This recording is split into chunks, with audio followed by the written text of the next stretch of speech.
Welcome to the Battle of Ohio podcast, where we follow the revival of the historic rivalry between the Cincinnati Bengals and the Cleveland Browns.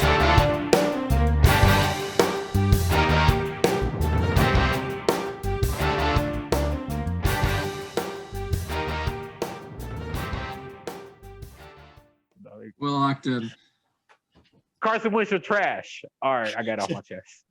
That's a good way. We're at the start of the record button. Hit the record, Thomas. Carson Wentz is trash.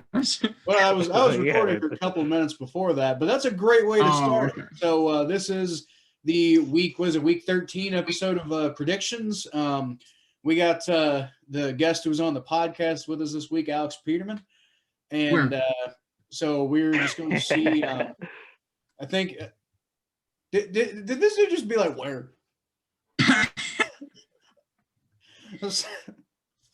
I'm an entertainer at heart. What can I say? Seriously, I think we've had one guy on before with us who actually two people on before who have done predictions, and both times I think they've both tied with me, Jacob Lawson and TJ Wright. I think they both tied with me. Oh, it's a competition. Oh yeah, it's a competition. I told you it's the funnest part of the show. But this is the funnest part of the show is the prediction. Trust me when I say Thomas wins every single week. So, but then again, we've never had an actual reporter on the show before. So maybe you might be able to outdo Lawson and TJ. Who knows? I ain't nothing special. I'm just our third guest of this podcast and the third Bengals fan guest. So I'm just saying, Thomas, you need to step up your game a little bit. You're getting outnumbered here. Well, I'm a Bengals fan, but I came on for Thomas. I don't know if that counts. So yeah, see, he came on because he knows who the true star of the show is. Yeah. So All right. Then. I mean, your insight compared to Kyle so far has just been way better. I mean, I don't even know what football is. Yeah, I'm pretty sure it's like this egg that like dudes throw at each other when they want to like when they want to like stuff the tight end. Anyway, let's get into these predictions before we get way too off topic here. So the way we do this is we usually go through the non-AFC North games and we save the AFC North games for last. So to start, we got the Las Vegas Raiders going to New Jersey to play the New Jersey Jets. What do you got, Alex? I mean, as bad as the Raiders looked against the Falcons last time, the Jets are a complete lost cause. So, I mean, I'm definitely going Raiders on this. Derek Carr has a bounce-back game. Any news on Josh Jacobs is what you guys have heard? I have not heard that he's not playing. I've got him on one of my fantasy teams, and he's listed as questionable. So I have no clue. Yeah, that's what I've been seeing. I do know that he missed his second straight practice. So at the moment, I don't necessarily know that it's promising, but I'm hopeful. But honestly, regardless of whether he plays or not, I'm running with Raiders on this one. Dude, the Jets are gonna need Jesus to win this game. And even if they had Jesus by the second quarter, Jesus is gonna be like, "I ain't saving y'all. Y'all just gonna have to burn to hell." Oh my! Oh, wow. Adam Gase, like this Jets team is just like I'm never picking y'all again ever in my life ever. No, that was a bad decision. You had an opportunity to really put Kyle away in the win-loss column on the predictions, but he convinced. Oh, no, I already did. He put me away weeks ago. But there's no. No, the record is very uneven right now.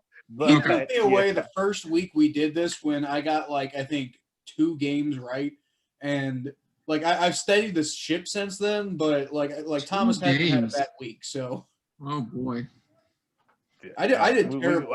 We've seen the records. We can see the week by week record after this podcast. You'll see like the Bengals, next year's my year. There we go. Okay, so I think suffice it to say, I mean, I didn't announce my pick, but I think suffice it to say we're all taking the Raiders on this one because the other team is the Jets. So, that's like I don't even need to analyze anything about the Raiders to know that the other team is the Jets. So when Adam Gase is your coach, bad things happen. This guy went 7-9 with the Miami Dolphins, by the way. This guy potentially had the Dolphins competing for a playoff spot. Adam Gase. Like, I mean, I don't think he was ever a good hire, but I mean, this guy was like in the Super Bowl with Peyton Manning and had the Dolphins potentially on the verge of a playoff berth.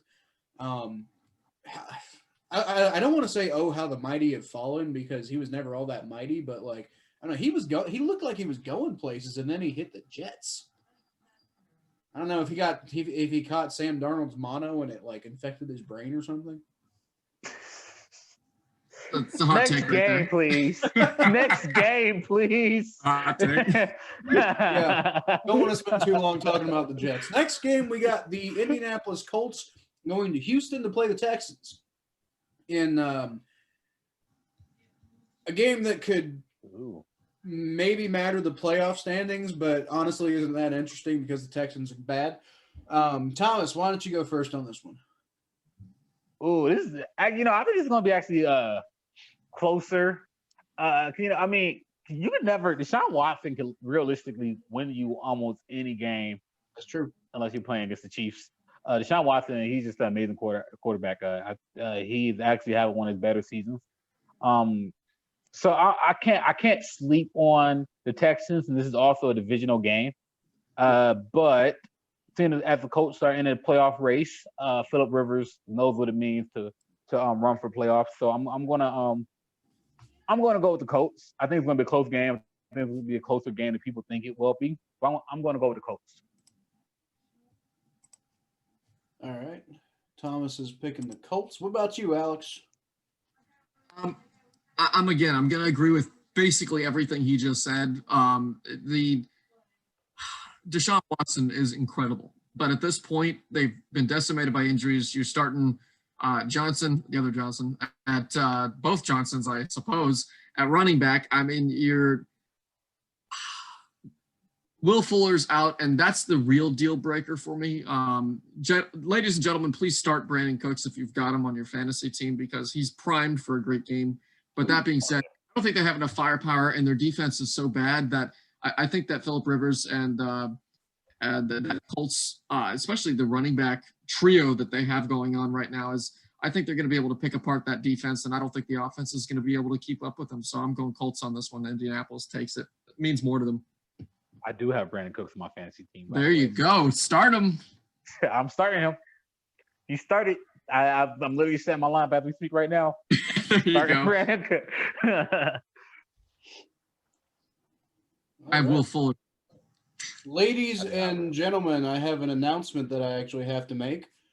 Let me go ahead and share my screen real quick. I found Brandon Cooks on the waiver wire. So I am picking him up, and I'm going to drop Tim Patrick. Oh, it wants me to drop Zach Ertz. Okay, whatever. I don't want Totally viable. Totally viable. Okay, you know what? I'm going to come back to this later. I got to do some weird stuff with my fantasy team to even make this work. That's stupid. But anyway, I pretty much agree. My thought process on Deshaun Watson is like my main thoughts with him are that my brain just completely turned off. Deshaun Watson is an example of what I'm hoping that Joe Burrow can aspire to with his knee injury. Deshaun Watson with the very similar knee injury, he's come back and played at an absolutely insanely elite level. I don't know, but I agree. I don't think that I don't think Watson's got enough around him. I think Romeo Crennel is a better head coach than he really gets credit for sometimes, but I don't think any of it's going to really be enough to overcome the Colts, who are really fighting for a playoff spot. And like Thomas said, you got, the experience with Phil Rivers. It's going to be, like we talked about trap games last week with the Browns and the Jaguars. I think this is one of those games that could potentially end up being a trap game just because it's an interdivisional game. But I don't see that actually coming to fruition just because, like I said, you got a veteran quarterback in Phillip Rivers who can really lead his team. And you tend to see trap games kind of be more of a problem among younger teams.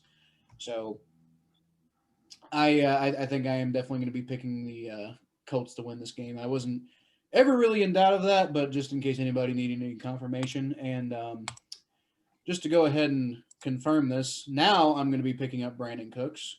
I don't think I have to drop anybody. I dropped Tim. Wait. I'm just drop Zach Ertz. Picking up Brandon Cooks. Inside Kyle's fantasy mind. Kyle's number 2 overall seed fantasy team. Yeah, I can't. I had to preface it.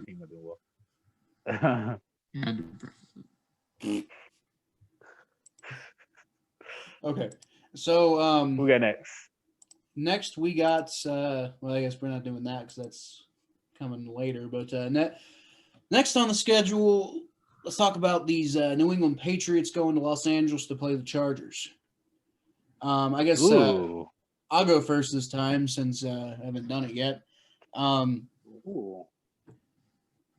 don't know. I'm Thomas sounded like he's really interested in this matchup. I am not. I don't really see a whole lot going on here. I think the Patriots are kind of winding themselves back up to potentially make a playoff push. I think the Chargers are bad. I think Justin Herbert's good. Justin Herbert could potentially have an interesting game here against a Patriots defense that has not been spectacular this year. But I don't think it's going to be enough. I think the Patriots are the much better coach team. I think they're the much more complete team. And I think they're going to be the much more motivated team this week too. So I don't see any reason why the Patriots would lose this one. What about you, Alex? I like this matchup. I'm with Thomas on as far as his reaction goes. If we read that correctly, I like this matchup. I think it's an interesting matchup of very different strengths. That being said, these teams are going in different directions at the moment. But I'm banking on the Chargers making a comeback here. I think that that the Chargers are going to win this game in a very, very close contest. All right. Can't really big reason other than the fact that I think that Cam Newton-led Patriots have been a little inconsistent. They've dealt with some injuries at running back. Their defense, like you said, hasn't been totally 100% phenomenal. I think Justin Herbert needs a bounce-back game from Buffalo, and I think he and Allen come back and they put up some points. Well, I think the Patriots did lose to the Texans, so it's not like they're the unbeatable big mega team from years of old. It certainly possible. I don't think the Chargers are good enough to do it personally. But why don't you tell us what that reaction was about, Thomas? Be the tiebreaker. It's because of Justin Herbert, man. Justin Herbert is just such a fascinating quarterback to me. He's having a very solid season for a rookie. They're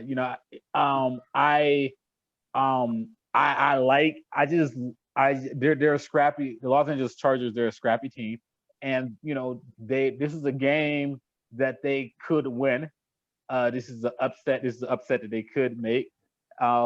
But I ultimately think the difference maker here is going to be Bill Belichick. As crazy as that sounds, for some reason Bill Belichick is able to have black magic when it comes to these young quarterbacks. Quarterbacks that are, when I refer to young quarterbacks, I mean quarterbacks who've been in the league 3 years or less, or 4 years and less. He finds ways to neutralize these young quarterbacks like he did with Kyler Murray, or just find ways to do just enough to win. And I think that he's going to be able to do the same with Justin Herbert, but I think it's going to be close. I think it's going to be a really good game. I like this Chargers team. I think they got a lot of great weapons going in the future. I still think Austin Eckler could be not Austin Eckler. He's back. Anyway, no. Yeah. I think Austin Eckler. I like him. I really do like him. I really do like him a lot. But anyway, I just think the Chargers they're gonna be scrappy. I don't think they're gonna be able to win it, but I think it's gonna be a really good game. I think it'll be really close. So you're picking the Patriots? Yeah, I'm picking the Patriots. But okay. I'm very intrigued to see how Justin Herbert plays against Bill Belichick. Is what I'm really more less intrigued at. Shout out to Justin Herbert, y'all. I definitely think this could be a fun game to watch, but not from the perspective of from the perspective of I think there's a lot of I think Justin Herbert could have a good game. I think this could potentially be a game that is relatively close. I do feel fairly confident though that Bill Belichick is going to be able to coach this team through a very close game, and I don't personally believe in the Chargers at all. Like not even a little bit. I don't believe. I believe I've been proven wrong by Justin Herbert, by the way. I thought he was going to be a huge bust in the NFL, and that didn't happen. But I still don't believe the Chargers as a team. I just don't. They're not. I don't think they're very good. I'm with you on one or two of those things. I think the Chargers have proven me wrong, and that's why I'm backing them. My cat agrees right here. He thinks, my cat, that he thought that Justin Herbert was going to be successful in the NFL. I disagreed with him personally. Okay. Yeah. Right. I'm with Kyle on that one. I did not think that he was going to be very good. He has proven me wrong, and I think that I'm going to have to live with that one. I mean, I was 100% wrong on that. He has had a phenomenal rookie season, right up there with Joe Burrow, honestly. He's been right up there fairly close to Joe Burrow, obviously with a little bit of a better setup, but they've dealt with their own injuries. And I don't know. I'm thinking that the Chargers are going to come up there and punch New England in the mouth. Well, I also think they're going to come in and punch them in the mouth. I just think that New England's got the. I think the coaching setup that New England has. I think Bill Belichick's going to get them through being punched in the mouth, and I think they're going to come out on the other end. Okay. But so anyway, let's go ahead and get to this next game. We got the Denver Broncos going to Kansas City to play the Chiefs. I believe is that the Sunday night matchup, the Broncos and Chiefs? Oh, please don't be. That'd be awful. But I think so actually, because I think I've seen that. I was looking at Drew Luck. It says Denver versus Kansas City 8:20 Sunday. Well, at least we're gonna get hopefully better quarterback play than we got out of Kendall Hinton. I don't know, he was pretty solid. I mean, he did 10 yards is more than 12. He did much better than he did much better than I would do as quarterback of the Broncos. So I will give him credit for that. That's great. That's great. That's great, Dan. That's great.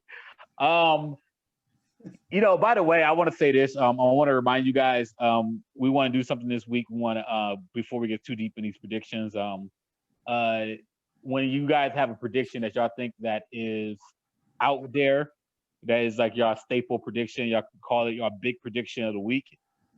This is not going to be my big prediction of the week. This is going to be my opposite of my big prediction of the week. This is, to me, the worst prediction. And I think if you pick Denver, like if you're out there and you're a betting man and you think that it might be a good idea to pick Denver, don't do it. Do not do it. I swear to God, if you pick Denver, I am going to go up to your house and slap you. I don't care if you live in Alaska. If you pick Denver this game, you deserve to get slapped. Give me Kansas City by 80. Deserve. I see. That's them are fighting words. He's looking to fight someone. By 80. So I think, Alex, then we can. Where did Denver hurt picking you? The Broncos in this game. Denver Broncos. I mean, well, there was a whole drive and a fumble that happened 5 years before I was born. But other than that, just don't pick them. I too am going with KC, but I think 80 is a little strong for me. I'm going to go with KC by 78. Alex picking the Chiefs, and I am also picking the Chiefs because surprise. Tyson Hill out here backflipping into the end zone and shit. And yes, I agree, Thomas. There are going to be some. There's going to be at least one kind of weird pick for me this week, but that is not going to be the one. That is that one. I I might even be more sold on the Chiefs winning this game than I am of the Raiders beating the Jets. Oh yeah. I think that this is like, I mean, not that the Broncos don't have some scrappiness to them, but the Chiefs are that good. There's nowhere that the Broncos match up good with the Chiefs. It's just like every single matchup that exists for this team is a bad one. The Chiefs could send their offense out to play defense and vice versa, and they'd still beat Denver. Right. They could have Patrick Mahomes playing strong safety, and they'd still be fine. They could have Kendall Hinton playing quarterback and probably win. If the Chiefs lose this game, we're gonna look like complete jackasses. Oh man! You know what though? I look forward to it. I challenge them, please. If the Chiefs win this game, I will personally clip this section of the show out and then give it its own video after the Chiefs, absolutely after the Broncos win. If the Broncos win this game, it's going to be because of Drew Luck. And Drew Luck, I have him in my fantasy team on my bench. So you know what, Drew Luck, if you win this game, I'm gonna start with you next week. But you're not. I don't believe in you at all. Next up, I believe in Drew Lock. I just don't believe in him this week. But anyway, yeah, let's go ahead and move on. Next game we got on the schedule is the Jacksonville Jaguars and the Minnesota Vikings. New man on the Minnesota Vikings. Dalvin Cook has 176 yards from scrimmage and by 2 touchdowns. Probably. Agreed. Vikings locking it in. So that is a great sweep. I assume, Kyle, if you're clinically sane. This is one of those games like how. So you're picking the Vikings. Thomas is picking the Vikings, and I am picking the Vikings because okay. Okay. Look, I was about to say, Thomas, I see why you're winning the. I see why it makes sense. I think I like the Jaguars more than a lot of other people like the Jaguars. I just don't really like them very much this year. And I really don't like them without Gardner Minshew. I know he wasn't really getting it done, but I think moving on from Gardner Minshew, I don't know if they're going to win another game this season. Because Mike Glennon ain't going to get it done. Mike Glennon. Jake Luton definitely wasn't getting it done. He did better than I thought he would. I'll say that. He didn't do bad against the Browns. He did better than I thought he would. Yeah, he didn't do bad against the Browns at all. He didn't. Look, the Jaguars had so many opportunities to win that game in a game that they really had no business even competing in. And I don't know. I know he didn't do bad against the Browns, but I mean, I think if Gardner Minshew was in, the Jaguars could have won that game. But yeah, I think this one's pretty much a no-brainer. The Vikings just have too much ability to just control the clock, and the Jaguars really kind of seem to thrive on. Well, I mean, then again, you could say the same thing. Like the Browns have the ability to control the clock, and they got it taken to the wire against the Jaguars. You never know. Don't overthink it. No, I'm not. I'm not changing my pick. I'm just saying. Do it, Kyle. Don't do it. I'm just saying the Vikings aren't really very good either. But no, I'm gonna I still can't believe you talked me into taking the Jets. I don't know how. What kind of like I would have smacked myself last week. I've been saying that the one win the Jets are going to get all year is the home game with the Dolphins. So I don't know. I think like I said, I think I just tried to get a little too cute with that one. I'll admit it. Next game, ladies and gentlemen, Bills, 49ers. Ladies and gentlemen. Bills and 49ers. This is a fun one. This is a fun one. Okay. Up first. What? You're up first. Go first. Oh, you want me to go first? You make us go first. Yeah. Okay, so I'm going to go ahead and pick the upset here. What I feel is the upset. I think the 49ers are possibly the best coach team in the NFL. I think I don't know. I think the Bills are kind of quite the opposite. I do like Sean McDermott, but I think the Bills are really kind of erratic and kind of have a tendency to not always bring their A game. And the 49ers, despite how many things they've dealt with this season, it seems like when teams don't bring their A game against the 49ers find a way to upset them and get themselves right back into that conversation of teams that might do something this year. Even though they honestly, because of the way that their roster is constructed, they have no business being there. So I don't know. I think I think Kyle Shanahan and the 49ers.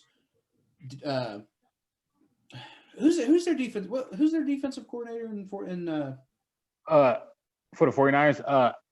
Salome, I think his name is pronounced. He was actually up for the he was actually one of the coaching candidates for the Browns last year. Defense coordinator for the 49ers. So obviously they went with Kevin Stefanski. Yeah. Kyle. What? Kyle, this game is going to be played at State Farm Stadium, which is in Glendale, Arizona, which is the site that the 49ers had to move to because they are forced to vacate their stadium. The Bills, we talked about trap games and we talked about teams getting too arrogant and teams not being able to they play down to their opponent or them getting surprised by opponents. The 49ers, they shouldn't be a bad team. The reason why the 49ers are having a bad season is because of injuries. Right. But like you said, they are one of the best coached teams. They have one of the best coachers in the NFL. Kyle Shanahan, in my opinion, is a genius. They have a chance to get to 500. And the Bills oftentimes lay eggs. I'm going to have to agree with you on this one. I'm going to take the upset. The 49ers are technically playing at home. I think that holds value because I think the hardest thing to do in the NFL is to win a road game. I'm going to go with Kyle Shanahan and the 49ers this game. I think they have a lot to prove. I think they're going to be playing with a chip on their shoulder. I'm going to go with the 49ers. I'm going to agree with you on this one. Well, and I think the big thing for me is that Josh Allen it seems to be really easy to rattle Josh Allen when you bring, the right kind of schemes against him. And Kyle Shanahan's more of an offensive mind, but I think if there's one guy who he should be able to kind of sharpen his defensive schemes against, I think Josh Allen is the exact kind of guy to experiment on. If you can get him trying to play a little bit too much hero ball, if you can get him trying to make some throws that he really has no business trying to make, if you get him out of the game plan, Josh Allen has pretty much needs he's a very talented quarterback, but he kind of seems to need everything set up for him to succeed. And I think the 49ers are going to be able to take that away from him this week. And I think that personally for me, I think, it really has more to do with, the matchup of Josh Allen against, the 49ers minds than it has to do with any actual individual players on the 49ers. What do you think, Alex? I'm going to agree with you guys, and then I'm going to disagree with you guys. Start with an agreement. I can see why you guys feel the 49ers defense is a great matchup in this game. I can see why you guys are predicting the upset.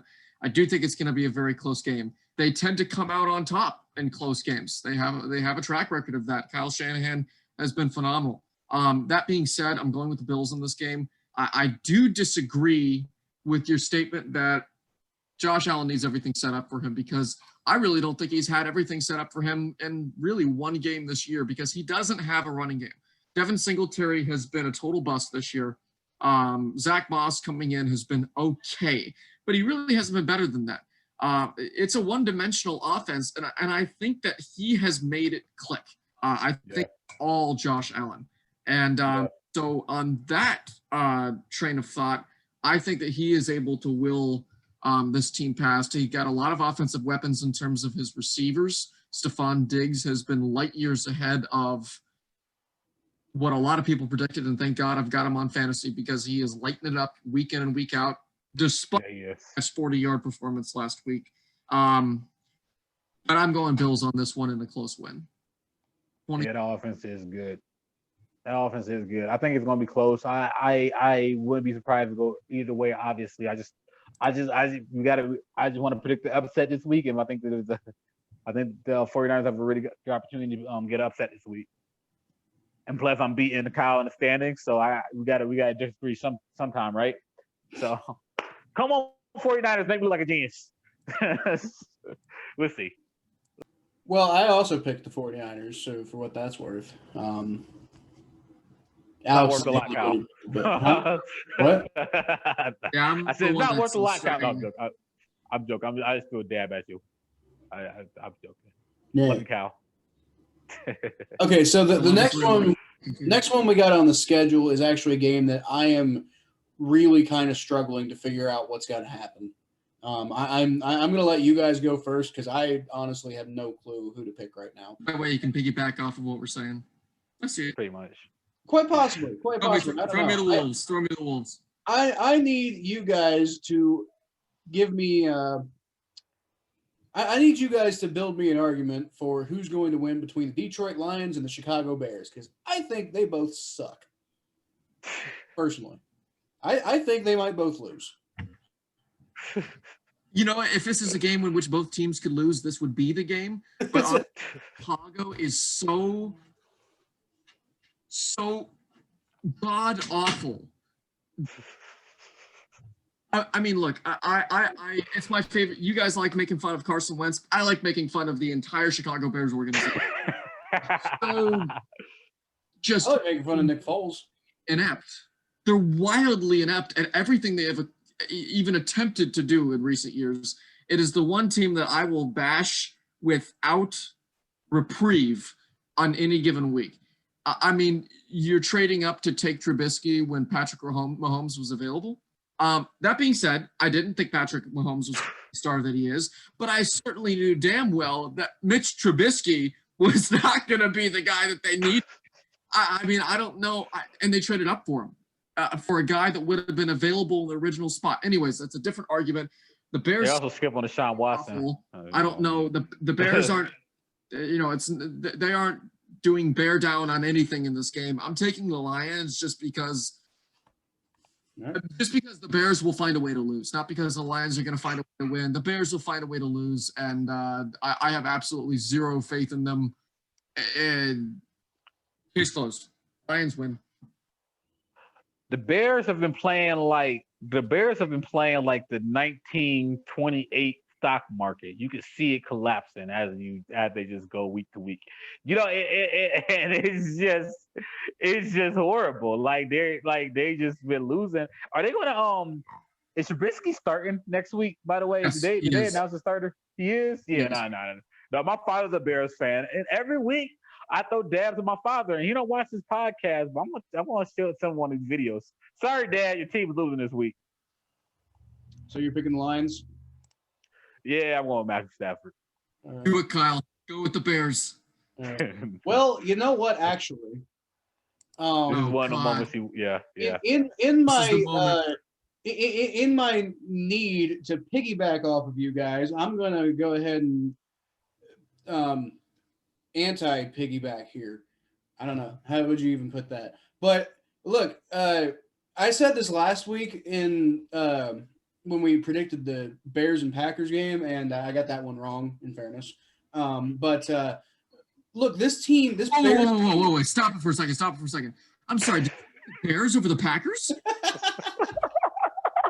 Yeah, I did, yeah. Oh, my God. Oh, God. Are you sick? Burning up? Oh, my Lord.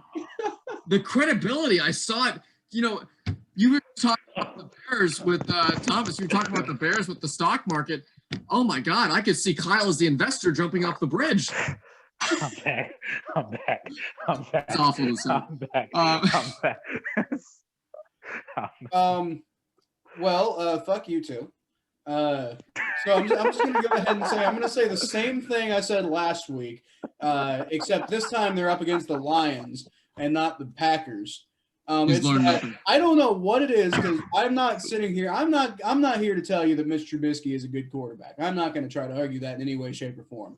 But I am trying to tell you that the Bears have looked much better this year when Mitch Trubisky is starting at quarterback as a team than they did with Nick Foles. They were winning way more. They were winning a lot of games with Mitch Trubisky at quarterback. Sir, I'm going to point you towards the Falcons game.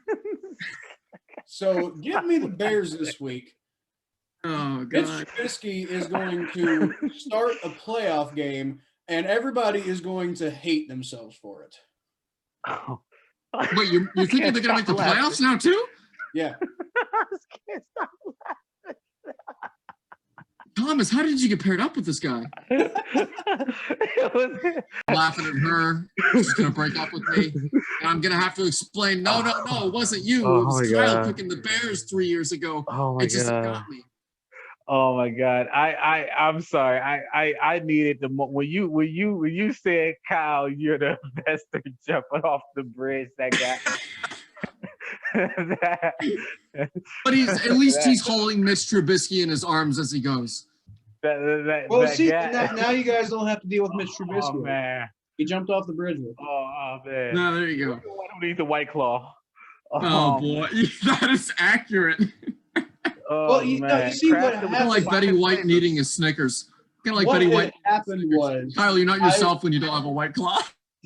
What had happened was I was so devastated by Joe Burrow's injury that I got absolutely wasted. And then I convinced myself that Mitch Trubisky would beat Aaron Rodgers in a duel. Is this your big prediction? Is you want to say this your big prediction of the week? No, I think the 49ers, because my big prediction of the week was the 49ers over the Bills, because honestly, the Lions aren't y'all can laugh at me for picking the Bears over the Packers, and fair enough, but the Lions are not a good team. Like, is that really that crazy to say that the Bears are going to beat the Lions? I don't think so. Yeah, okay.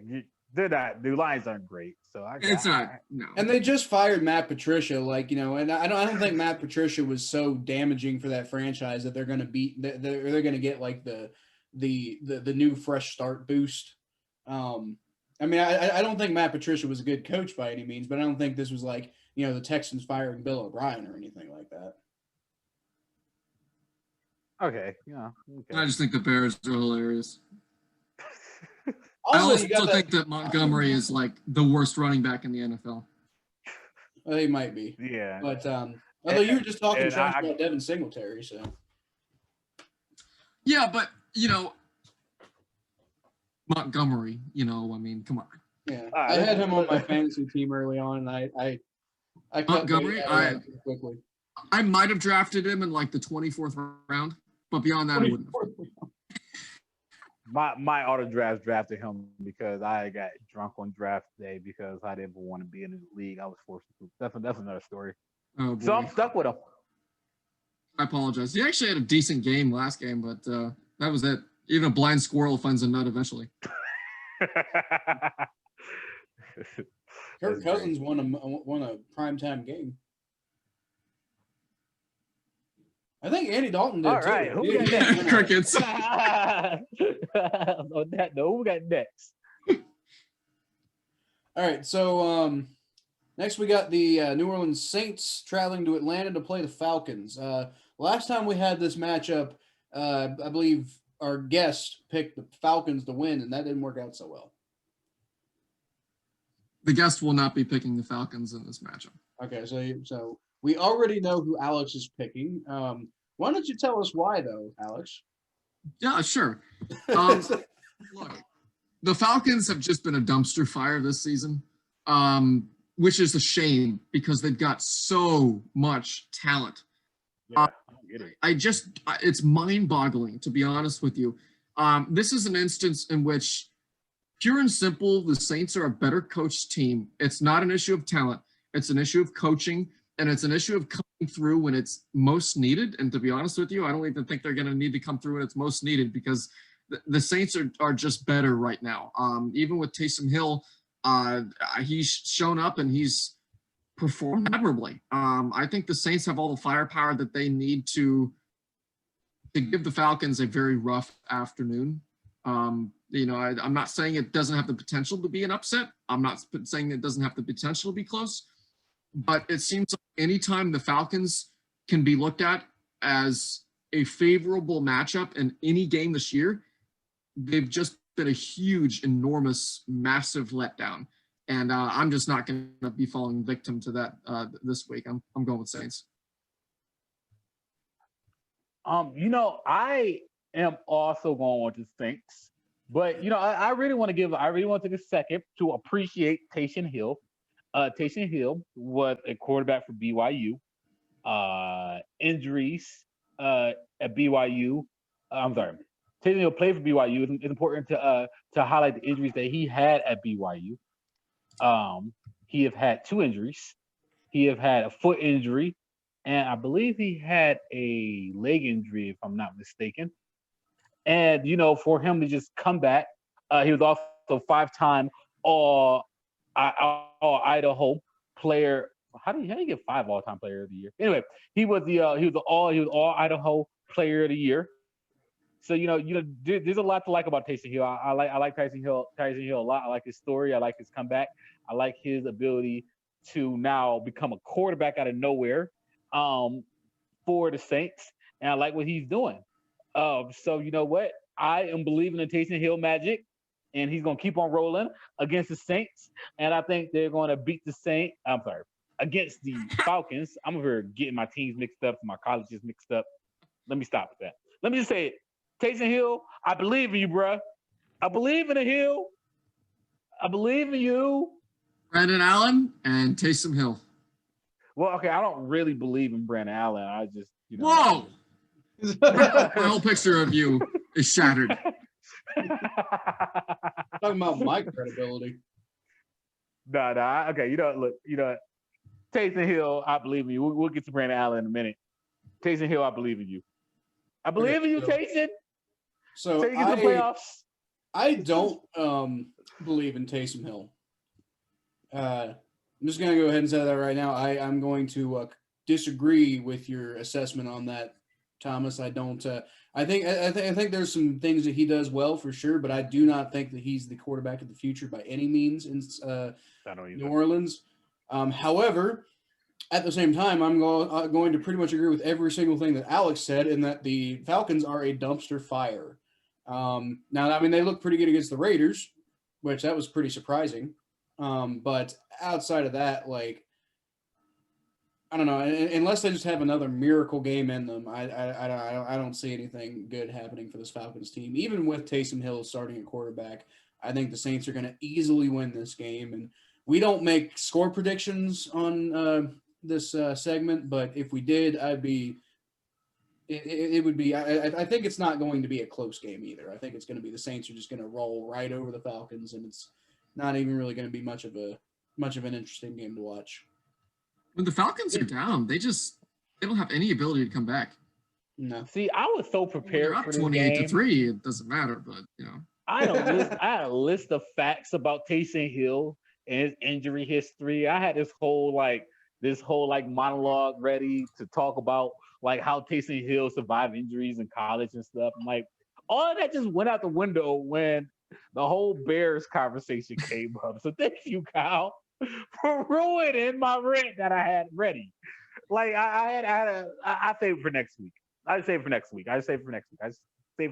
It's over. It's over. But you didn't hear Jameis Winston is starting next week. I'll be really mad. They're facing the Miami Crab Legs. He might steal away a win. That's not fair. Jameis Winston's triumphant return to Florida. Dude, I love me some crab legs though, with some butter. Hey, everyone does. Like who can't? I mean, like who can't hate on a man for like crab legs? You can't hate a man for liking them, but you can hate a man for literally stealing them from a local Publix. Can't lie, that had me in the first half. Which is impressive because there's plenty of buffets out there that have crab legs on the buffet. Like, you can literally pay like $10 and get all the crab legs you literally want.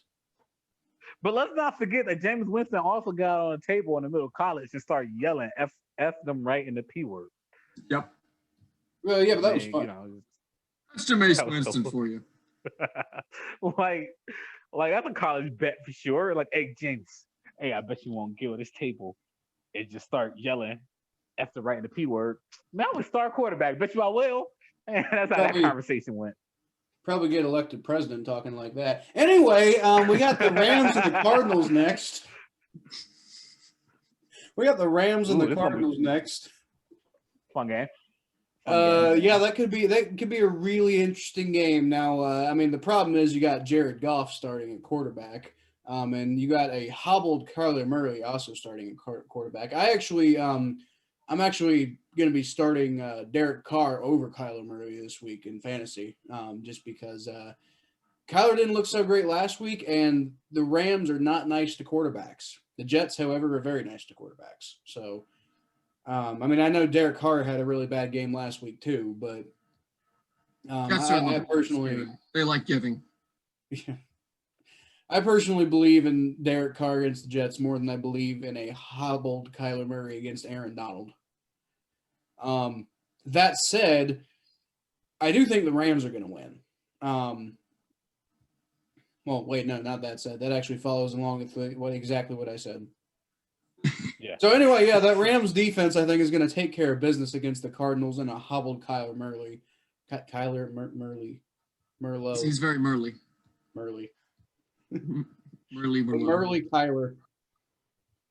Anyway, the Rams are going to win this game because their defense is much better than the Cardinals' offense, in my opinion. And I don't really believe in Jared Goff at all, but I think that Rams defense is going to do enough to make Jared Goff not really matter much at all. Ooh. Alex, you go first in this one. No. I implore you, Thomas. Okay, I am going back and forth with this. I'm going back and forth with this one. This is tough for me. See, I want to say, because I like the Rams. I like the Rams. I think that Aaron Donald is. I think that he's going to be a neutralizer to Kyler Murray versus any neutralizer to Kyler Murray and his magic and his ability to just make stuff happen. DeAndre Hawkins, in my opinion, is the best one of the best receivers in the game. DK Metcalf might got something to say about that. But DeAndre Hawkins is just consistent veteran. What a leader he is. And he does so much for Kyler Murray. But I think that as the season goes on, teams are starting to I wouldn't say figure out Kyler Murray, but slow him down. And that's he's a young quarterback, and that's what happens to young quarterbacks as the season goes on in their first season. Teams start to adjust them better, and we're kind of starting to see that with Kyler Murray. So with that said, I think we're gonna go with the Rams. Good. I think we'll go with the Rams. I think it's a tough one for me, but I think we'll go with the Rams. I just think the matchup to look for is Aaron Donald versus Kyler Murray, and I'm looking at experience versus inexperience, and I just think that the Rams are ready to win right now, while the Cardinals are still learning to win because they're still let's not forget where they were a year ago or 2 years ago. So I just think the Rams have that experience in a playoff run over the Cardinals. So I'm going with the Rams. I'm just going with the Rams. Well, what I did not see coming was all three of us picking the Rams in this contest. It really didn't see one coming. Kyler Murray is a catalyst on any given play in any given matchup, and I think the dude is absolutely phenomenal. He's a pure stud at quarterback, and he's continuing game in, game out to prove that. Rams defense, led by Aaron Donald, I think is going to be up to the task of limiting that damage, especially when he's a little bit hobbled. I think that's the decision. That's really the clincher for me. The fact that he's potentially not playing, according to everything we're hearing, not going to be playing 100%. I think you play in 100% Kyler Murray. If you have both running backs in the game for the Cardinals, I think it might be a different contest. And even despite that, it was still a little bit of a toss-up for me. I'm going Rams because I think their offense is clicking at the right time in the season. I think that although Jared Goff has a lot of question marks for me personally, it sounds like for Kyle as well. I think he's getting it done in enough moments to not cause his team to lose. I'm not going to say he's willing his team to wins, but I think he's game managing well enough to make this a close win for the Rams in this contest. 2016 draft class, man. The 2016 quarterback draft class. Carson Wentz. So we're gonna get to you, Carson Wentz. Don't you? Oh wait, hold on. Yeah, we're gonna get to you, Carson Wentz. So, out of curiosity, Alex, why did you not expect everybody? Why are you so surprised that we all picked the Rams on this one? No, the Cardinals have sort of been, sort of like an America's favorite team kind of underdog story, coming back from last year's performance to stepping up this year, beating some very, very good teams. Yeah, the Seahawks, the comeback against who did they come back against in a crazy moment? Bills, right? Oh, the Bills, yeah. The Bills, that throw. Amazing touch pass. Yep, they've got that clutch factor in a lot of these contests. And Kyler Murray's a one-man army when it comes to a football team and an offense. And I don't know. I just didn't see I saw it going 2-1 either way. I for some reason, I thought that the Rams were going to be a little bit of an upset pick for one or two of us. So it's just interesting. No, fair enough. Like I said, I think my biggest thing is just Kyler Murray being hurt.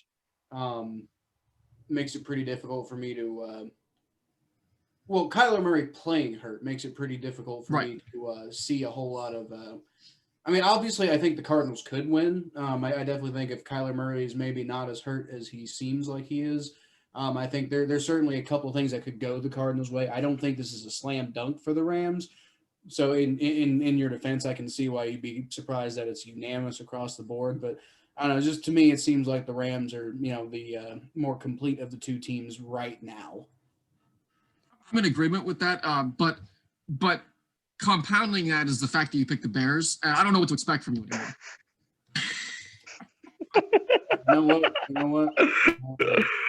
Oh my God! You better hope the Bears.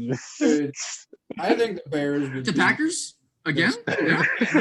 Cool. The Packers. Oh my God! Bears against the Packers. God. That game was hilarious. That was it. I was sitting there watching that game. I was like, this dude straight up picked the Bears to win this game. I was thinking to myself in my head, like, I can't believe he. I would have gone and started another podcast. A podcast about having a podcast with the guy who keep on picking the Bears. That's like saying Ohio is going to beat Ohio State. Hey, man. Hey, hold up now. You stay in your lane. Hey man, like you gotta come for us like that, man. You gotta come for us like we just chilling having a podcast. You don't gotta come for it. Let's just get to another game before he racks on our college again. Like another game before we get a Bears prediction. Thank God for header. Gonna talk all about how. Well, actually, I don't know who's our quarterback. Who for the Ohio? For Ohio, so they got this they got this new kid. I can't think of his name, but because they had this kid from Canada, and then they had his who was phenomenal. Yeah, the kid from Canada, that's pretty good. And then they had his brother came to play for us, and now he got hurt last game, and they got this dual threat guy who's actually pretty solid. I'm really excited about. He's actually a freshman, and watch out for him. He's gonna make some Mac noise. The running back's good. Yeah, we have a good running back. Running back's good. Starts with a T. Trundle, Trouble, Trutter. I'm not even going to sit here and try and name off Ohio University football players because I can't. He's a real fan, guys. He's a real fan. Go Bobcats. Go Bobcats. I am not the biggest college football guy of all time. I just know I think it's cool. Hates Ohio State. He just hates Ohio State. Well, I do hate Ohio State. It's mostly because I grew up around a bunch of really obnoxious Ohio State fans. Now I'm a Kentucky fan, if you can't tell. So, nope. Like, you can probably understand why I don't really care too much about college football. We understand why you picked the Bears now. All right then. He loves a good feel-good, non-existent, not pop. Who's next, Cal? Who's next, Cal? We've got the Bears Seattle versus Seahawks. the Lions. Oh boy, we got the Seattle Seahawks hosting the mighty New Jersey Giants. I mean, the Giants are scrappy. Oh yeah, that's right. That's right. Giants beat Brandon Allen, Thomas. The Giants barely beat Brandon Allen. Barely. I mean, like I didn't. Yeah, if y'all didn't fumble, dude. If y'all didn't fumble, y'all were. How many times I gotta tell you? You were 20 yards away from winning that game last week. No, we were not.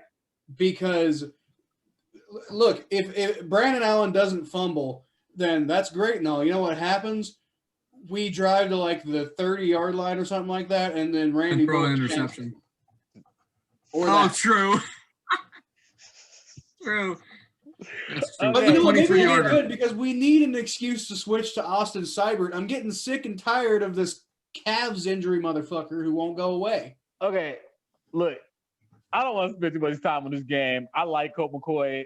Like I said, he signed my book, The Kite Runner, back in 2010 at the Browns training camp. I should go next podcast we record. I'm going to bring that book. I'm going to show you after that book. I got the whole Browns to sign it, including Josh Cribbs and Colt McCoy. Love you, Colt McCoy. You're a good dude. You're probably going to be a playoff quarterback this year because the NFC East is just horrible. But you're not winning this game. Russell Westbrook, he's Russell Westbrook. Oh, I'm sorry, not Russell Westbrook. Russell Wilson. I don't know why.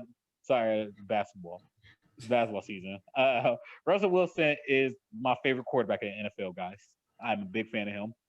He's always my fantasy quarterback until this year where I got drunk and I forgot the fantasy draft. So I'm just going to go with I'm not going to spend too much time with this. Seahawks, they're a better team, better coach team, better everything, better division.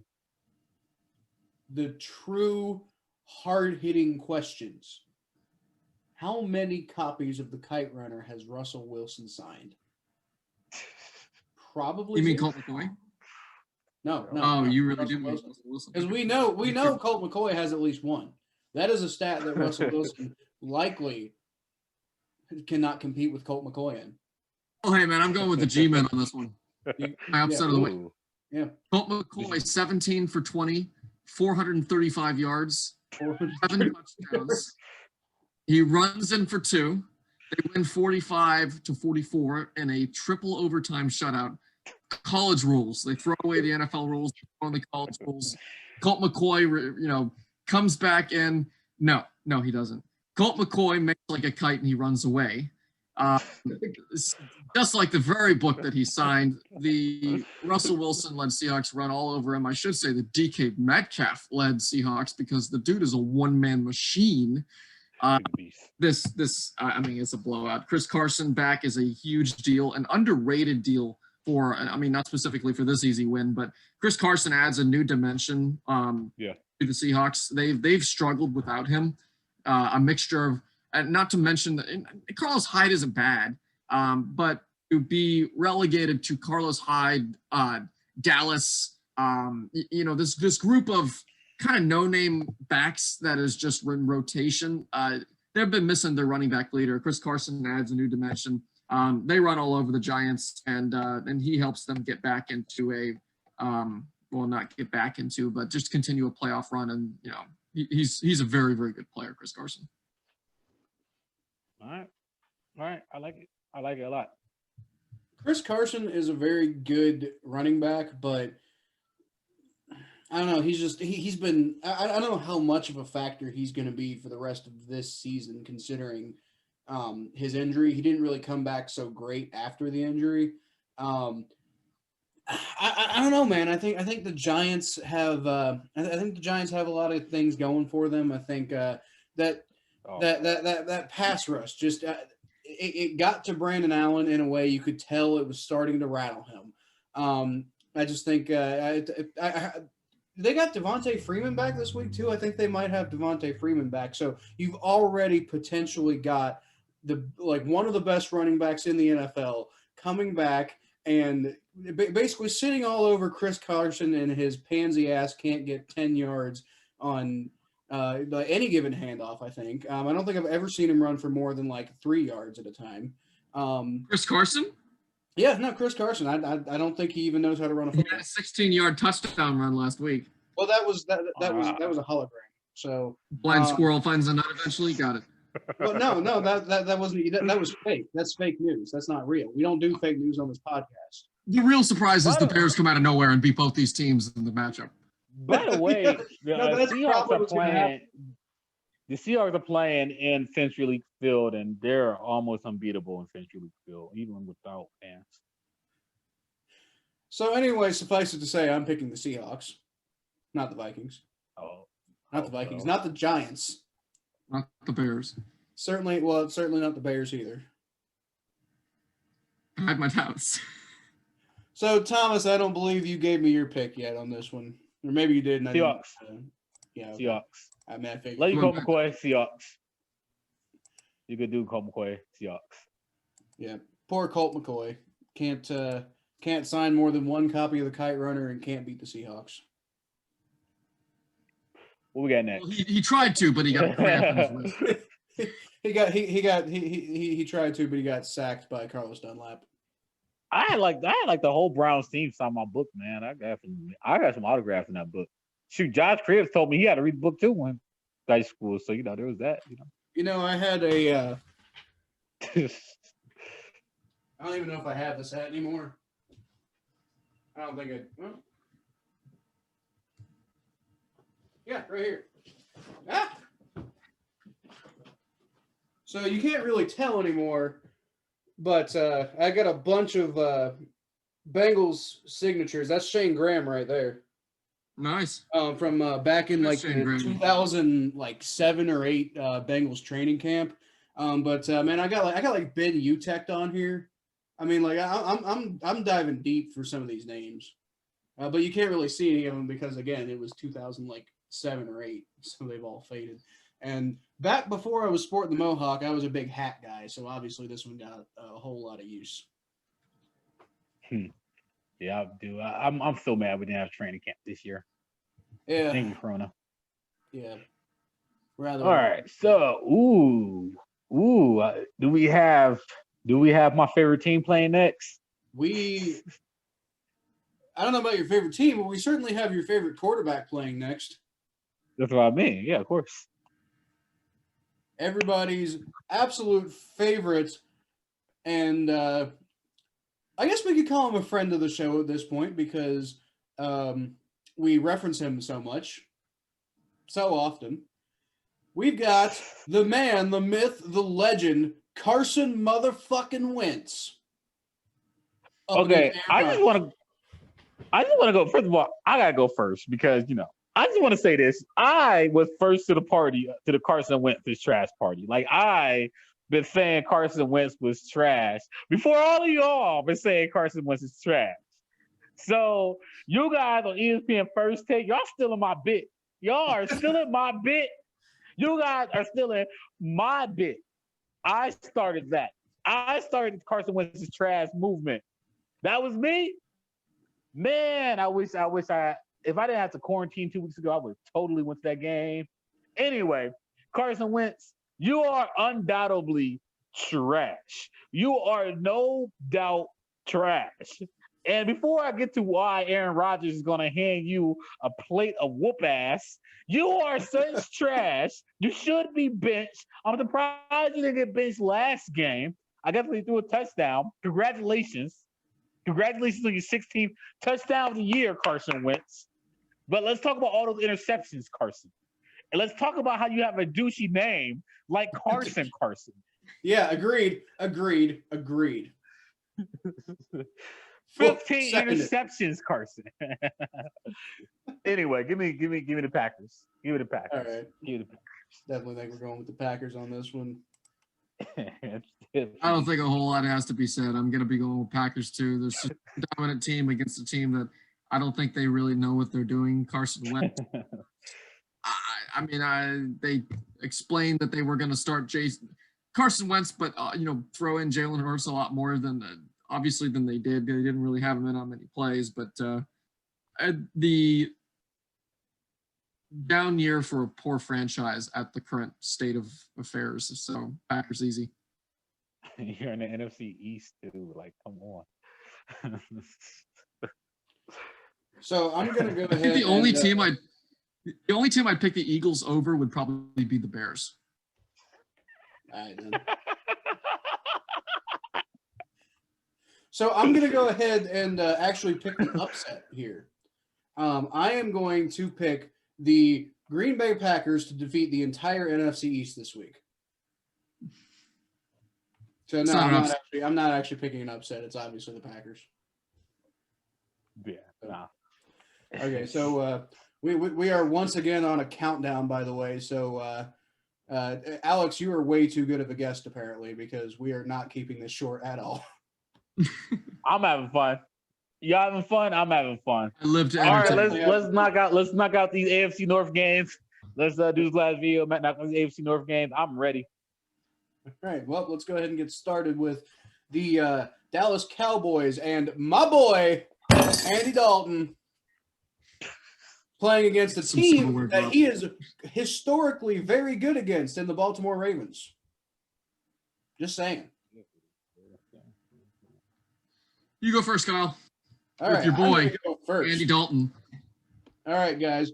I have pounded this table so many times on this podcast in defense of my boy Andy Dalton, and every time my webcam decides to go away.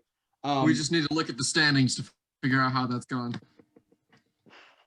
All right. So anyway, we've got Andy Dalton, legendary Cowboys quarterback, going up against the measly Baltimore Ravens, and a Lamar Jackson who just has not looked like Lamar Jackson, at least 2019 Lamar Jackson. He's looked a lot more like a lot of the Lamar Jackson detractors in the draft said he was going to look like. And that is a guy who struggles throwing the ball, relies a little bit too much on his legs, and just is not really, the best decision maker, or really doesn't seem to have the best vision on the field a lot of the time. So I think the obvious thing here is, I'm just going to say it. The Ravens are going to win. Come on. The Ravens are going to win. I think Andy Dalton might be able to come out and do a little bit better than he normally does for the Cowboys, but I don't know. The Cowboys are just an overall bad team. The Ravens are not the best team on the planet, but I think the Cowboys and every NFC East team is just a dumpster fire. And I think the Ravens are good enough to beat a dumpster fire, as we saw when they played the Bengals earlier this year. Yeah, give me the Ravens as well. I mean, I don't doubt that it has potential to be a close game, but the talent, especially with Lamar Jackson returning, the talent on this team is way too. And forgive me if I'm mistaken. This is a primetime game, correct? It's a Monday night game. Yes. Yeah, it was originally scheduled for Thursday, and because of everything that happened, they moved it back to Monday. Right. So Andy Dalton threw his 4 interceptions, loses 2 fumbles, throws for a total of 69 yards, and the Ravens win. Total of 69. Nice. By the way, I'm just put it out there. There's an article currently on ESPN.com that says that John Harbaugh would not say if Lamar Jackson will play or not against Dallas. I suspect he will. But even if he doesn't play against the Cowboys, I'm still going to take the Ravens, because the Ravens will get Mark Ingram and J.K. Dobbins back. I think that running back combination should be enough for the Ravens to run their style of offense and their style of play to defeat the Cowboys. This is kind of like the Ravens are kind of in a do or die mode right now, even though they're depleted and their spirits are down. And it's looking like their playoff hopes are near life support, but their schedule do get easy, and they need to win. This is a game that they have to have. And we talk about experience and how important experience is, and a team that's been in the playoffs consistently the last 10, 15 years, 20 years. I think that John Harbaugh and the Ravens should be able to defeat the Cowboys, especially with the everything's on the line and the experience and the people who's running this team. So I'm going to go with the Ravens as well. Barely, though. I think it's going to be closer than people think it will. So Did you expect us to all pick the Ravens in this game, Alex? I did. Yes. Okay. I really didn't. I actually thought there might be a detractor for Kyle picking boys. I'm kidding. The only thing though is I think if Lamar Jackson doesn't play, I think he will. I think everything, all signs point to that he will play. I mean, he did have COVID. Well, yeah, but he's got a whole week to recover, and like these NFL players, they got a fire in them. I mean, it knocked Myles Garrett out for 2 weeks, and that dude got a body of a god. Fair. But then again, when did Lamar come down with COVID? Because I mean, it's not like he got COVID on Wednesday. Like, I mean, he's had it's been 2 weeks. Kind of come through it. Yeah, it's going to be 2 weeks. He'll have been those 2 weeks. Yeah, it's been 2 weeks. Yeah, he'd be fine. All right. So let's go ahead and go on to this next AFC North matchup between the Washington football team traveling to Pittsburgh to play the Steelers. I'll just go ahead and say on this one that as much as I think the Steelers are the most trash, fake-ass, undefeated team I've ever seen in my life, I don't think that the Washington football team are the team to expose them. I love you, Alex Smith, but I don't think that I think this is going to be one of those games where the Steelers are going to beat up on an inferior opponent. Everybody's going to be like, look how good they are. And not realize that they just have not done anything worthy of recognition this year at all. So, yeah, Steelers. Steelers. Yeah. The Steelers can win with Mason Rudolph. Ouch.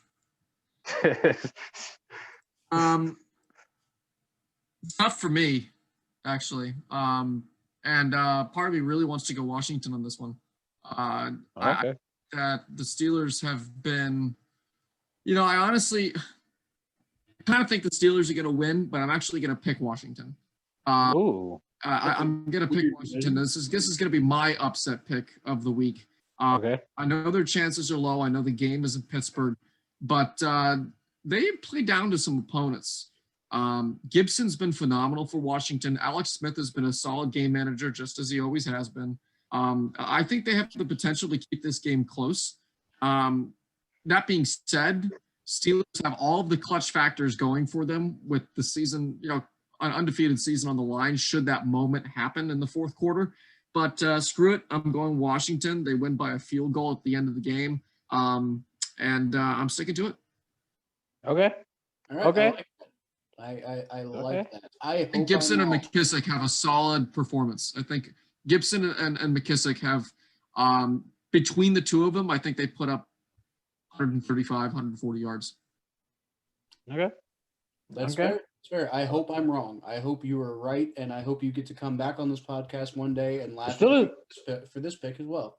We're picking the Bears. The Steelers going to be tired, man. They're still, they're beat up. They got a lot of injuries. They lost one of their pass rushers. I mean, that fatigue is going to set in eventually. It's very hard to go undefeated in this league. It's very hard to go undefeated in this league. Throw it at us, Kyle. Interesting of the two. Let's go ahead and talk about this Bengals-Dolphins game. I just want to go ahead and put this out there. If I'm going to let whoever goes first, does anybody think the Bengals will win? Because I'll let them go first. Nobody? Okay, so Thomas, why don't you go first? Okay, so all right, dang, I kind of gave it away. Like I said, I am a fan of Brandon Allen. I think Brandon Allen, there's not a lot of tape in Brandon Allen. I think that Brandon Allen, he got a little maneuverability in him. Arkansas's finest. I'm an Allen believer, but I'm gonna have to go with the Dolphins. I think this is going to be an opportunity to grow and learn. We talk about playoff hunt. I think that he's going to be prepared.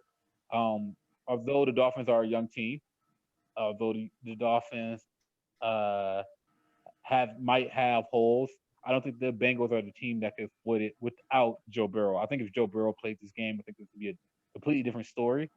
But Joe Burrow's not playing this game, and I'm gonna go with I'm gonna go Dolphins. I'm going Dolphins. I'm going Dolphins.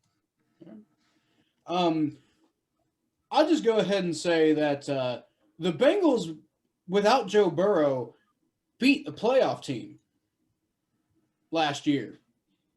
That is a playoff team this year. The Browns. So why can't we beat the Dolphins? They might not be a playoff team. Well, the Browns were already trying to get their coach fired week 17. Like, let's be real. Well, okay. They gave up on Freddie Kitchens week 17. And that was just like we gotta get Fat Forrest Gump out of here. Like, we gotta get Fat Forrest Gump. You gotta go back to Alabama, bro. You gotta. Well, anyway, I am picking the Dolphins because I'm not that insane. I do think the Bengals have the best possible case scenario with Tua playing. I do think there is a like there is some remote possibility closer to us than the very pits of hell that the Bengals could come away with the win in this one, but it's not much closer than that, I don't think. So, what are your thoughts, Alex? No, I think if Burrow plays, we win this game. Yeah.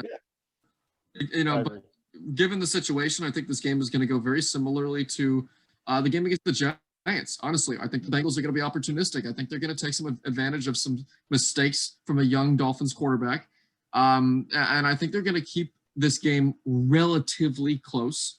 But I think in the end that the firepower of the Dolphins and more so the ineptitude of the Bengals comes back to bite them in the fourth quarter. And I think the lead gets stretched beyond a potential comeback. And I think the Dolphins, clinch this late in the game rather than early. It's not going to be a steamroll, but I think they pull away late. So are you telling me, Alex, that you do not believe in Brandon Allen? That would be the summation of that analysis. Yep. More than Ryan Finley. Brandon Allen. Well, I'm your biggest fan, Brandon Allen. Yeah, Thomas. That's not in Arkansas. Which is impressive because there's two Bengals fans on this podcast, and the only one who's a Brandon Allen fan is the Browns fan. My favorite player on the Bengals is T. Higgins, honestly. Like, I'm a huge T. Higgins is great. T. Higgins is better than I thought he would be. I think he's going to be special. I think I like T. And, the thing is about the Bengals, though, is that, I say this, I said this a couple weeks ago. I think you talk about, you said we did that reaction video after Joe Burrow got hurt. I think that when you that one blew up, by the way. Yeah, like when you look at these teams that are rebuilding, and although Joe Burrow's not getting experience, it's still important for people like Drew Samples and T. Higgins to get experience, and them to still, we're gonna see what those players are made of. Because if those players can show up in games during the season when it doesn't matter. Imagine what's going to happen when y'all have games next year that matter, or games in 2 years that matter. So I really want to see these players show up because it does matter. Every game matters in the NFL because it matters about development and it matters about chemistry. And we got to figure out for the Bengals moving forward, who are we going to keep in this rebuild? So if I'm a Bengals fan, I'm looking at those players. I'm looking at the Samples, the Higgins, and the Joe Mixons of the world. Is Joe Mixon, can he keep his head steady? Can he possibly have a big game against a team like the Dolphins? The Bengals have some weapons on offense. So, they have a lot of young pieces. And I just want to see if these young pieces can step up to the plate and just have a good game. Just be competitive at the very least. Who are we going to keep in the rebuild that we're kind of already on the second half of? Yeah, I mean, guys like T. Higgins, I don't think is in any danger. Oh no, I know. Part of the rebuild. Oh yeah, no, I know. T. Higgins, Tyler Boyd, those are your staples to your. I just think, obviously T. Higgins, but when you talk about, you look at the offensive line, dude, yeah. I don't know if any of them are part of the rebuild. Maybe Jonah, but even then, I don't feel that he's been as consistently good as you would really hope for out of the guy who's supposed to be like the savior of the position. Yeah, no, So anyway, let's go ahead and move on to this Browns-Titans game, which is, as I said before, maybe the game of the week. What do you think, Alex? It's a tough game, and I would really be encouraged to pick the Browns had the Titans not just come off a dismantling of the Colts. Really was thinking Browns leading up until that game. My opinion shifted a little bit based on that performance from the Titans. Again, it's going to come down to pacing. It's going to come down to consistency. And it's going to wait for it. It's going to come down to, does Baker Mayfield wake up feeling dangerous? I think even if he does, I'm going to pick Titans by 3 or 4 points in this one. I think it's a one-score game. The Browns stay close because I think it's an important game for both teams. But I do think that the Browns are able to come out on top. It's in Tennessee. As Thomas himself said, it's a very tough thing to win an away game in this league. I think that plays a role, that plays a difference. And I don't think the Browns are quite able to rattle Tannehill enough to be the difference in this game. I think that the Titans take it by 1 score. All right. What do you think, Thomas? I feel like you might have something to say. Man, look, this whole year, I was like, there's no way the Browns are beating the Titans. There's no way. But I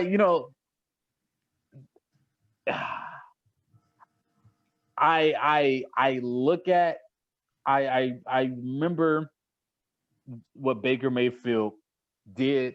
I know college and NFL are 2 different things. But when we talk about talent, when we talk about Baker Mayfield, we're talking about it being a mental thing. And one thing that Baker Mayfield does, he never forgets. And I know that week 1 game is in his head. I know that week 1 game from last year is in his head. I think about Kevin Stefanski. Kevin Stefanski have an opportunity to prove himself as a head coach. And this is opportunity. This is the greatest opportunity that he has to prove himself as a staple in this league. And I look at the season that he has been having. I look at how the Browns has been beating these bad opponents. And bad opponents are important to build confidence. And look at all the teams that lost to bad opponents, including the Tennessee Titans, who lost to the Bengals. Don't mean to take a hit, knock at the Bengals for the Bengals fans who watch this podcast. That's okay. We do it all the time. Good job. Man, the whole week, I've been saying the Tennessee Titans are going to win this game. And Jonah, you gave me, you lifted my spirits up.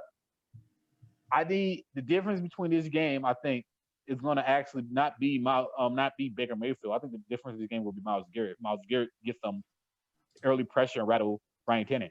Yeah. So I'm going to go with the Browns because I'm a homer, and because I just think that this is the opportunity for the Browns to put us, and it's going against every single one of my morals because the Titans been there before. They're in a playoff push and it's away. I'm going to Browns. Right. I'm going with the Browns. Come on, Baker. I'm going with the Browns. I'm going with the Browns by 3, by a field goal. I think it's going to be a very close game. I think the Browns are going to get a late score to win this game. I'm going with the Browns. I'm going with the Browns. I'm going with the Browns. Well, I think he might be going with the Browns. I could be mistaken, but I don't think so. I think he. I think he's picking the Dayton Triangles on this one. Okay. I, unlike Thomas, am going with the Browns on this one. I don't think I don't think Baker Mayfield. I think Baker Mayfield goes to sleep feeling dangerous. I don't think it really matters what he does waking up. I think he is in a perpetual state of feeling dangerous. I think you can see that on his commercials. I think he's full of himself. And is he a danger to himself? I think he's an insane asshole of a human being, and that is exactly what you need to win in this league. Look at Tom Brady.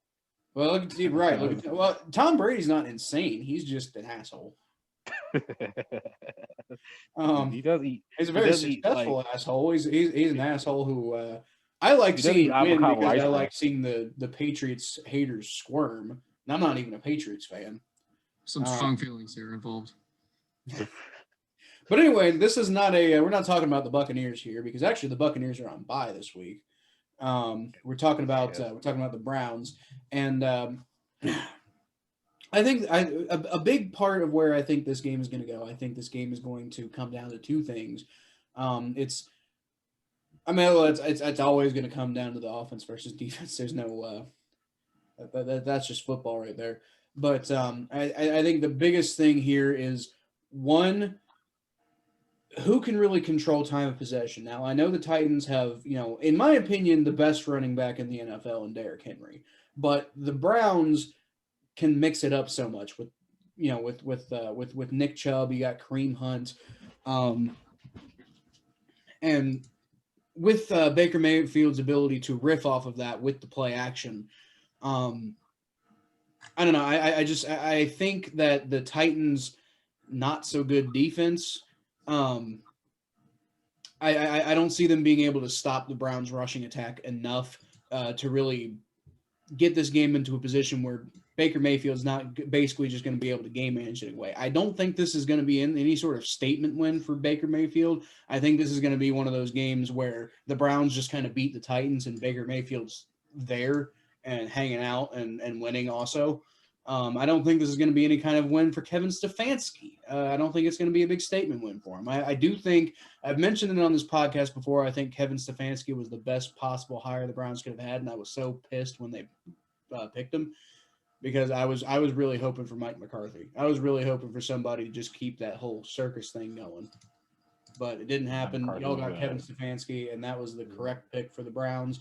And I think it's potentially going to help because Mike Vrabel's a really good coach, right? Mike Vrabel is really good with scheme, and he's also really good with motivating his players and such.